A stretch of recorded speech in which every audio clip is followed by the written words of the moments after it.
High বন্ধুরা, কেমন আছেন সবাই? আশা করি সকলে খুব ভালো আছেন। আগের পর্বে আপনাদের দেখিয়েছিলাম কি করে এই অর্কিডের সেটআপটি বানিয়েছিলাম। দেখুন কি সুন্দর দোলনার মতো দুলছে। এবারে গাছ নির্বাচনের পালা। যেহেতু রেফারেন্স হিসেবে ছবিটা ব্যবহার করেছিলাম, তাই চেষ্টা করেছিলাম ছবির মতোই গাছটা নিতে। দেখুন তো গাছটি প্রায় একই রকম হয়েছে কিনা। গাছটি কিন্তু আমরা এবারে অনেকের বাগানে পৌঁছে দিতে পেরেছি। খুব ইউনিক একটি অর্কিড, তাই এই দিদিকেও এই গাছটিই দিলাম। এই অর্কিডটি এক প্রকার অনসিডিয়াম অর্কিড। গাছটির নাম ডান্সিং লেডি। এরূপ নাম কেন জানেন? দেখলেই মনে হয় যেন নৃত্যরত কোনো নারী। এবার গাছটা রিপোর্ট করার পালা।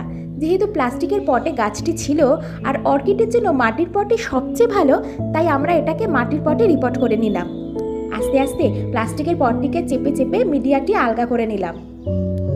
মিডিয়া হিসাবে এখানে দেওয়া ছিল সিন্ডার, তাই ওই সিন্ডারটিকে বেশি খোঁচাখুচি আর করলাম না। গাছের গোড়ায় যেমন ছিল তেমনই রাখলাম।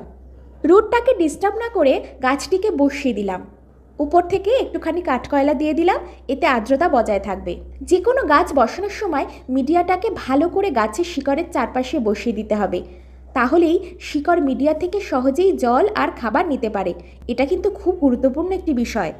শেষে দোলনার মধ্যে ওটা বসিয়ে দিয়ে বনসাইয়ের তার দিয়ে ঝুলানোর ব্যবস্থা সুন্দর করে দিলাম। দেখুন তো কেমন হয়েছে। এরকম আগে দেখেছেন কখনো? না দেখে থাকলে কমেন্টে জানান। ভালো লাগলে অন্য গাছপ্রেমীদের সাথেও ভিডিওটি শেয়ার করুন।